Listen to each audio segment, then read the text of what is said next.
সূরাতুল মুলক যে ব্যক্তি রাতের বেলা তেলাওয়াত করবে, কোন সূরা ভাই? তাবারাকাল্লাযী বিয়াদিহিল মুলক ওয়া হুয়া আলা কুল্লি শাইইন কাদির। এই সূরা যে ব্যক্তি রাতের বেলা করে তেলাওয়াত করবে ইনশাআল্লাহ সূরা মুলক কবরে তার সাথে থাকবে এবং কবর আযাব থেকে সূরা মুলক তাকে বাঁচাবে ইনশাআল্লাহ। আমি বুঝাচ্ছি যে কি অবস্থাটা হবে। এবার দুজন ফেরেশতা মাথার দিক থেকে আসবে, আসতে চাইবেন, সালাত বলবে এখান দিয়ে আসা যাবে না, এদিক দিয়ে আসা যাবে না। ডান দিক দিয়ে আসতে চাইবেন, এদিক দিয়ে আসা যাবে না। বাম দিক দিয়ে আসতে চাইবেন, যাকাত বলবে এদিক দিয়ে আসা যাবে না। পায়ের দিক দিয়ে আসতে চাইবেন, আমলগুলো বলবে এদিক দিয়ে আসা যাবে না। তখন যাই হোক তারা আসবেন। এটা তাদের এটা কথা কি? এটা কথাটা হচ্ছে যে সালাতের গুরুত্ব, মানে সে সালাত আদায় করেছে, সে আমার হক আদায় করেছে, আমি তার পক্ষে আছি, এটা পক্ষে বোঝাচ্ছে। রোজা বলবে আমি ওর পক্ষে আছি, তাকে আপনি কোনো শাস্তি দিবেন না, আমি তার পক্ষে আছি। আপনারা দুজন তাকে শাস্তি দিবেন না, আমি যাকাত তার পক্ষে আছি, এটা পক্ষে থাকার কথা। তারপরেও তারা আসবেন, চোখগুলো হবে নীল এবং কালো, নীলাভ চোখের, কালো।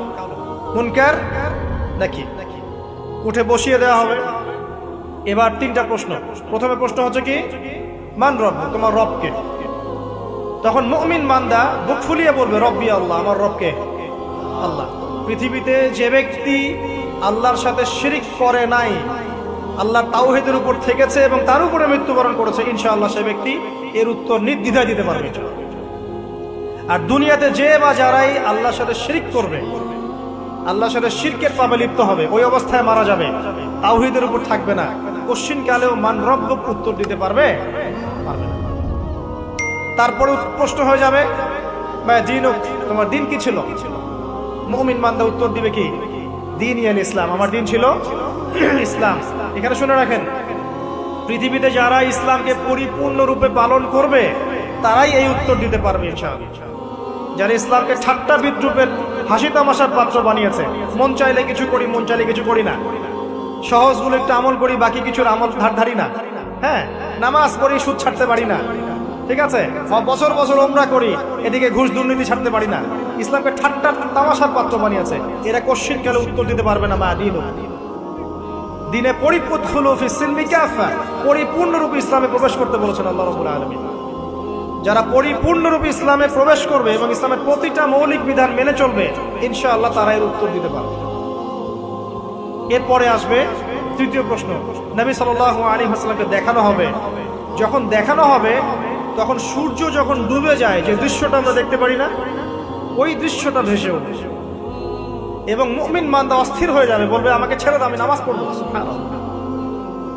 কারণ তার কাছে মনে হবে যে আসরের ওয়াক্ত হয়ে গেছে, আসরের ওয়াক্ত হয়ে গেছে, আসরের ওয়াক্ত চলে যাচ্ছে, আমাকে নামাজ পড়তে হবে। চিন্তা করেছেন? ওই যে একটা হাদিস আছে না, যে 7 শ্রেণীর মানুষকে আল্লাহ রাব্বুল আলামিন আরশের ছায়া দিবেন, তার মধ্যে এক শ্রেণীর মানুষকে যার অন্তর মসজিদের সাথে ঝুলে থাকে, তার মন মসজিদের সাথে ঝুলে ছিল, এই সূর্য ডুবে গেল বলে আমাকে ছেড়ে দাও, আমি নামাজ পড়তে যাব। তখন ফেরেশতারা বলবেন তোমাকে নামাজ পড়তে দেয়া হবে, তবে তার আগে তুমি এর উত্তর দাও। কি উত্তর? এই ব্যক্তির দিকে তাকাও। তখন নবী সাল্লাল্লাহু আলাইহি ওয়াসাল্লামকে দেখানো হবে, সাল্লাল্লাহু আলাইহি ওয়াসাল্লাম দরুদ পড়বেন, বলা হবে যে এই ব্যক্তির সম্পর্কে তোমার কি ধারণা? মান হাযা রাজুলু বুইসা ফীকুম, এই ব্যক্তি কে, যাকে তোমাদের কাছে পাঠানো হয়েছিল? মুমিন ব্যক্তি নির্দ্বিধায় বলে দিবে যে তিনি হচ্ছেন আমার নবী মুহাম্মদুর রাসূলুল্লাহ সাল্লাল্লাহু আলাইহি ওয়াসাল্লাম। দেখুন, পৃথিবীতে যে বা যারাই নবী সাল্লাল্লাহু আলাইহি ওয়াসাল্লামের সুন্নতের উপর আমল করবে, ইনশাআল্লাহ সে তার উত্তর দিতে পারবে। দুনিয়াতে যারা নবীর সুন্নতের 5 পয়সা পরোয়া করছে না, তার আদর্শের 5 পয়সা দাম দিচ্ছে না, তারা কোশ্চিন কালে উত্তর দিতে পারবে। নাম হতে পারে আব্দুর রহমান, আব্দুর রহিম, নবীর সুন্নতের ধার ধারে না, তারা উত্তর দিতে পারবে তরিকা অনুযায়ী ইনশাআল্লাহ। আল্লাহ পাক তৌফিক এনায়েত করুন, আমিন। এবার ফেরেশতা দুজন জিজ্ঞাসা করবেন অবাক হয়ে যে তুমি কিভাবে এটা জানলে, তুমি কিভাবে এই 3টা প্রশ্নের উত্তর দিতে পারলে? কারণ বেশিরভাগ মানুষ তো উত্তর দিতে পারবে না, বেশিরভাগ মানুষই এই উত্তর দিতে পারবে না। কারণ কিয়ামতের মাঠে 1999 জন মানুষ জাহান্নামে যাবে, নাউজুবিল্লাহ। তো এটা কঠিন পরীক্ষা। আল্লাহ রাসূল সাল্লাল্লাহু আলাইহি ওয়াসাল্লাম বলেছেন যে নিশ্চয়ই তোমাদেরকে এখানে পরীক্ষায় ফেলা হবে, আর তোমরা যদি এই পরীক্ষা জেনে তোমাদের মৃতদেরকে দাফন করা থেকে বিরত না থাকতে, তাহলে আমি তোমাদেরকে শুনিয়ে দিতাম কবরে কেমন পরীক্ষা হয়। মানে যদি আমরা শুনতে পারতাম যে কবরে কেমন পরীক্ষা হয়, আমরা ভয়ে আমাদের মৃতদেরকে দাফন পর্যন্ত করতাম। এটা নবীজি বলছেন সাল্লাল্লাহু আলাইহি ওয়াসাল্লাম। তাকে জিজ্ঞাসা করা হবে যে তুমি কিভাবে জানলে এটা? বেশিরভাগ মানুষ তো পারে না উত্তর দিতে। তখন সেই ব্যক্তি বলে বসবে, সেই ব্যক্তি বলবে যে করাতু কিতাব আল্লাহ, আমি আল্লাহর কিতাব এই কোরআন পড়েছি। মুমিন বলবে আমি আল্লাহর কোরআন পড়েছি, আমানতু বিহি, আমি এর উপর ঈমান এনেছিলাম, ওয়া সাদ্দাকতু, এবং সত্যায়ন করেছিলাম। অতএব দুনিয়াতে যারা দ্বীনের জ্ঞান অর্জন করছে না, কোরআন পড়ছে না, হাদিস পড়ছে না, পড়াশোনার চেষ্টা করছে না, জানার চেষ্টা করছে না, কবরে পার পাওয়া ডিফিকাল্ট আছে। এটা একটা অন্যতম প্রশ্ন। আমরা কিন্তু মনে করি 3টা প্রশ্ন হচ্ছে, আসলে প্রশ্ন হচ্ছে কয়টা? 7টা। 3টার পরে আরো একটা এক্সট্রা। কিভাবে জানলে? তখন উত্তর দিচ্ছে আমি আল্লাহর কিতাব পড়েছি, ঈমান এনেছি, সত্যায়ন করেছি। সুবহানাল্লাহ। নবী সাল্লাল্লাহু আলাইহি ওয়াসাল্লাম হাদিসের পরের অংশে বলছেন যে যখন কাফের বান্দাকে উঠানো হবে, তখন ডানেও কিছু নাই, বামেও কিছু নাই, সামনে পিছনে কিচ্ছু নাই। মাথার দিক থেকে ফেরেশতারা চলে আসবেন, উঠিয়ে বসানো হবে, প্রশ্ন করা হবে কে তোমার রব? একটাই উত্তর, লা আদরি, আমি জানি না। নাউযুবিল্লাহ। কি তোমার দিন? লা আদরি, আমি জানি না। এই যে আল্লাহর তো খবর নাই, আল্লাহ পাকের বিধান মেনে চলার কোনো খবরই নাই, পরোয়াই নাই। সে জানবে কিভাবে ইসলাম কি জিনিস? সে জানবে কিভাবে আল্লাহ কি জিনিস? ও তো আল্লাহকে চিনেই না। দিব্যি বলে বেড়াচ্ছে মহাবিশ্ব সৃষ্টি হয়েছে বিগ ব্যাং থেকে, আল্লাহকে বলে কেউ নাই। মানুষ সৃষ্টি হয়েছে বান্দর থেকে, নাউযুবিল্লাহ। ওই যে ডারউইনের মতবাদ, কি থিওরি অফ এভলিউশন নাকি? হ্যাঁ, তাই তো মনে হয়। অনেকদিন আগে পড়ছি ভাই, ভুলে গেছি। তো যাই হোক, মানুষ তো আল্লাহকে চিনছে না। এখনো মানুষ মনে করছে যে আল্লাহ বলতে কেউ নাই। এবং এই মুক্ত চিন্তার নামে, বাক স্বাধীনতার নামে নাস্তিকতার যে চর্চাটা বেড়েছে বাংলায়, এটা আশঙ্কাজনক। বড় বড় বিশ্ববিদ্যালয় থেকে পড়ে আসছে, অনেক সময় দেখলাম বড় বিশ্ববিদ্যালয়ের প্রফেসর, সে বলছে যে মহাবিশ্ব বিগ ব্যাং দিয়ে সৃষ্টি হয়েছে, সৃষ্টিকর্তা নাই এখানে। তো মুসলিম বিজ্ঞানীর একটা কথা বলতেন যে মানুষ বিজ্ঞান সম্পর্কে অল্প জানলে নাস্তিক হয়ে যায়, আর অনেক গভীর জ্ঞান অর্জন করলে আল্লাহর কাছে আত্মসমর্পণ করে। খেয়াল করে দেখবেন, ডক্টর, ইঞ্জিনিয়ার যারা বড় বড় লেভেলে চলে গেছেন, অনেক সিনিয়র, তারা কিন্তু বেশিরভাগ নামাজে দেখবেন, নামাজ পড়ে, দান সদকা করে, সমাজ কল্যাণমূলক কাজ করে। তারা কিন্তু রোগীর সেবা করতে গেলেও বলে যে নামাজ পড়িয়ে, রোজা রাখিয়ে, তারা কিন্তু বলে। অনেক ডক্টর আমি দেখেছি, আমি যারা যত বেশি গবেষণা করে তারা তত বেশি আস্তিক হয়ে যায়। টুটাফাটা গবেষণা করলে নাস্তিক হয়ে যাবে। কত প্রশ্ন, ইসলামের এটা কেন, ওইটা কেন, ইসলামে বহুবিবাহ কেন, হ্যাঁ, ইসলামে কি পর্দার বিধান কেন, তারপর ইসলামে এত রেস্ট্রিকশনস, এত বাইন্ডিংস কেন, হ্যাঁ, স্বাধীনতা নাই কেন, কত প্রশ্ন। ইসলামের এগেইনস্টে কত তীর এখন ছোড়া হচ্ছে। তো এই ব্যক্তি কেমন করে উত্তর দিবে যে মাহদিন, তোমার দিন কি? আল্লাহর দিকে কত প্রশ্ন ছোড়া হচ্ছে, কত শিরকের পাপ আমরা করছি। অনেক সময় মুসলিম হয়েও শিরকের পাপ করছি। কিভাবে উত্তর দিবে?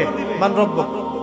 3 নাম্বার প্রশ্ন যখন করা হবে, এই ব্যক্তিকে দেখো দেখি, সে বলবে যে আমি জানি না এই ব্যক্তিকে, তবে শুনেছিলাম, মানুষের মুখে শুনেছিলাম, মানুষ যা বলতো আমি তাই বলতাম।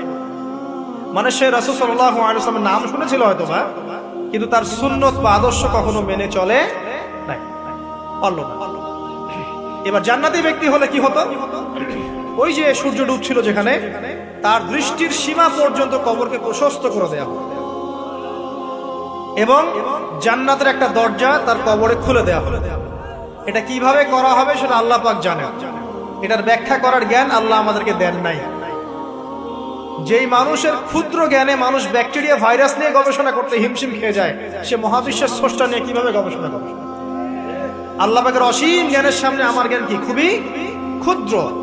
হাদিসে এসেছে বুখারী শরীফের মধ্যে, যে একটা মহাসমুদ্রের মধ্যে যদি একটা পাখি 1 ফোঁটা পানি উঠিয়ে নিয়ে যায়, ওই 1 ফোঁটা পানি হচ্ছে মহাবিশ্বের জ্ঞান, আর বাকি পুরো মহাসাগর হচ্ছে আল্লাহ পাকের জ্ঞান।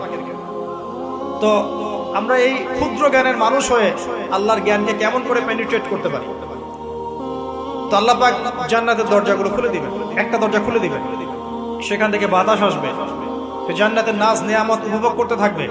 এবং তার রূহটাকে সবুজ রঙের পাখির আকৃতিতে জান্নাতে রেখে দেওয়া হবে। ইল্লিন মানে ওখানে জান্নাতের নিয়ামত সে পাবে।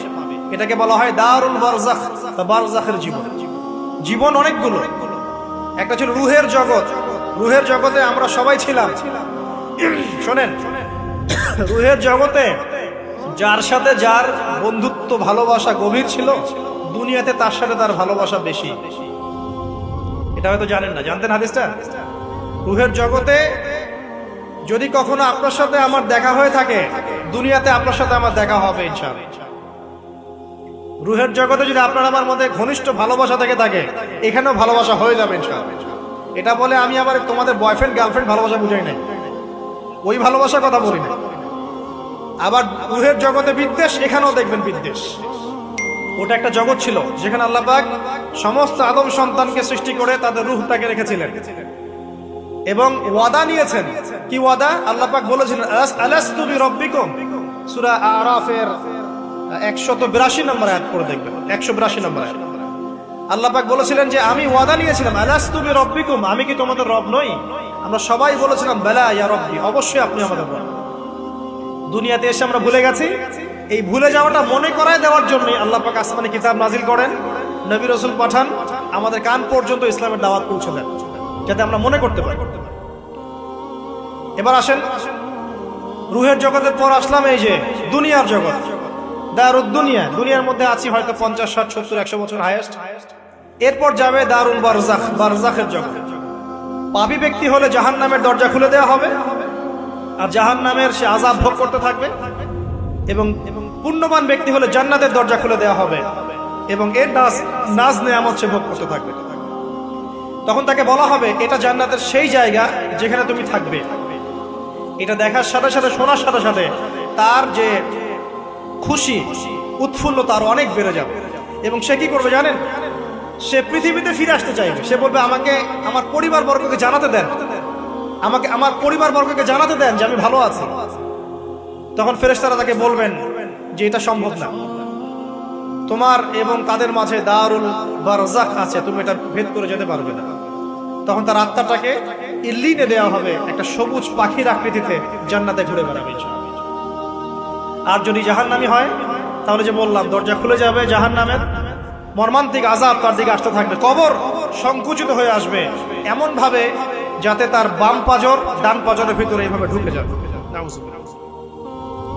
এবং এই আযাব চলতে থাকবে ইলা ইয়াউমি ইউবআসুন, পুনরুত্থানের দিন পর্যন্ত।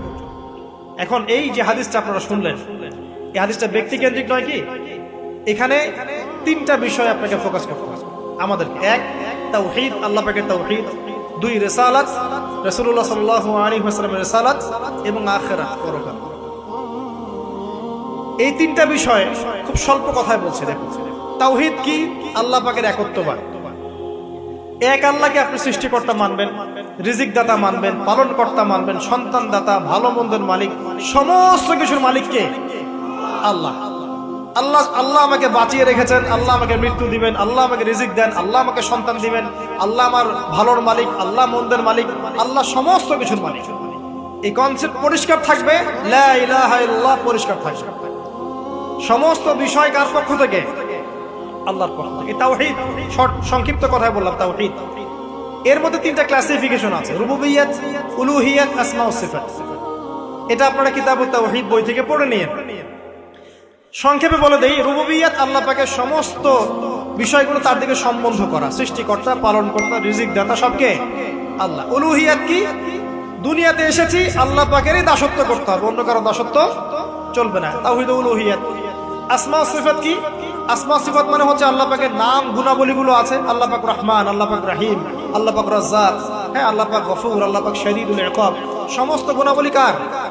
আল্লাহ। এই হলো আসমা সিফাত। আল্লাহ পাক যেমন, আল্লাহ পাক তেমন, আল্লাহ পাক নিজের মতো, কারোর সাথে তুলনীয় নন। ওয়াল্লাহু আহাদ, একক। আল্লাহুস সামাদ, তিনি অমুখাপেক্ষী।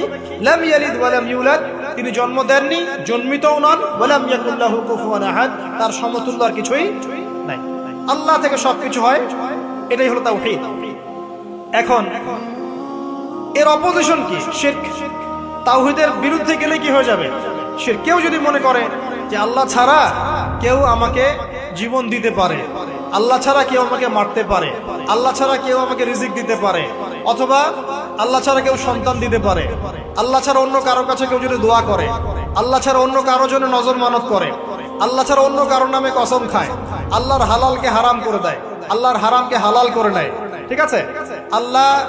আল্লাহ থেকে শুভ অশুভ আসে না, শুভ আল্লাহর পক্ষ থেকে আসে, অশুভ শয়তানের পক্ষ থেকে আসে, এমনও যদি কেউ মনে করে।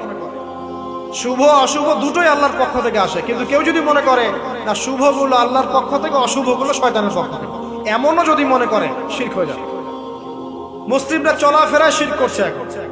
মুসলিমরা আল্লাহ ছাড়া অন্য কারো কাছে চাচ্ছে, মুসলিমরা অনেকে কবরে সেজদা করছে, মুসলিমরা অনেকেই মৃত মানুষের কাছে দোয়া করছে, হাতে বালা পরে আছেন, খোলেন না। কেন খোলেন না? ভয়ে যদি আপনার ক্ষতি হয়, শিরক।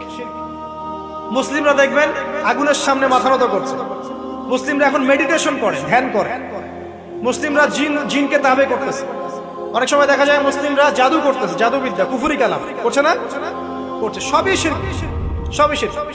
মুসলিমরা দেখবেন আল্লাহর হালাল যেগুলো আছে এগুলোকে হারাম করে ফেলছে, আবার অনেক সময় আল্লাহর হারামগুলোকে হালাল করে নিচ্ছে। সুদ কি ভাই? এখানে ফরজ, হালাল করে নেওয়া হয়েছে। মদ কি? তোমাদের কাছে তো ওয়াজিব, না খাইলে ঘুম হয় না। তো এই যে আল্লাহর হারামগুলোকে কি করছি আমরা? হালাল করে ফেলছি, এটাও কুফরি একটা। তো এক কথায় তাওহীদের উপর যারা থাকবে, মান রব্বুক উত্তর দিতে পারবে ইনশাআল্লাহ। যারা শিরক করে ফেলবে ওই অবস্থায় মারা যাবে, মান রব্বুক উত্তর দিতে পারবে না। আমার কথা কি বোঝা যাচ্ছে? আমি সহজ করার চেষ্টা করছি, কিন্তু হয়তো পারছি না, এটা আমার ব্যর্থতা। এক কথায় যদি আমরা কবরের প্রথম প্রশ্নের উত্তর দিতে চাই, তাহলে আমাদেরকে অবশ্যই তাওহীদের উপর থাকতে হবে, শিরকে যাওয়া যাবে না। প্রিয় ভাইরা, শিরকের পাপ থেকে আজকে তওবা করে ফেলবেন। আল্লাহ জেনে না জেনে জীবনে যত শিরক করেছে আল্লাহ মাফ করুন, আমিন। এবং আগামী দিনগুলোতে শিরকের পাপে লিপ্ত হয় না।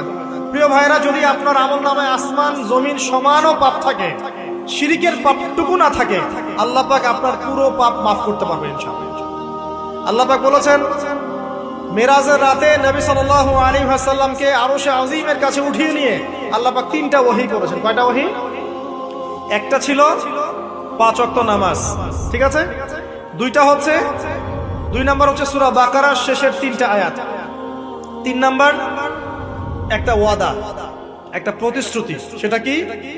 হে মুহাম্মদ সাল্লাল্লাহু আলাইহি ওয়াসাল্লাম, তোমার উম্মতের মধ্যে কেউ যদি আসমান জমিন সমান পাপ নিয়ে আমার সামনে হাজির হয়, কিন্তু আমার সাথে কাউকে শরীক না করে, শিরক না করে, তাহলে আমি আল্লাহ তার সামনে আসমান জমিন সমান ক্ষমা নিয়ে হাজির হব, মানে মাফ করে দেওয়া হবে ইনশাআল্লাহ। অতএব শিরকের পাপে যায় না, ইনশাআল্লাহ জান্নাতে যাওয়া যাবে। যে ব্যক্তি মন থেকে একবার লা ইলাহা ইল্লাল্লাহ পড়েছে, সমস্ত বিষয় আল্লাহর দিকে সুপর্দ করে, তার অন্যান্য অনেক পাপ থাকতে পারে, আল্লাহ পাক চাইলে সব পাপ মাফ করতে পারে। অতএব মান রব্বুক উত্তর দিতে চাইলে শিরকের পাপে যাওয়া যাবে, যাবে। আধুনিক শিরকের মধ্যে সবচেয়ে ভয়ঙ্করটা হচ্ছে এটা, যে আমরা আল্লাহর হালালকে হারাম করে নিচ্ছি, হারামকে আবার হালাল করে ফেলছি। এখানে যায় না। সব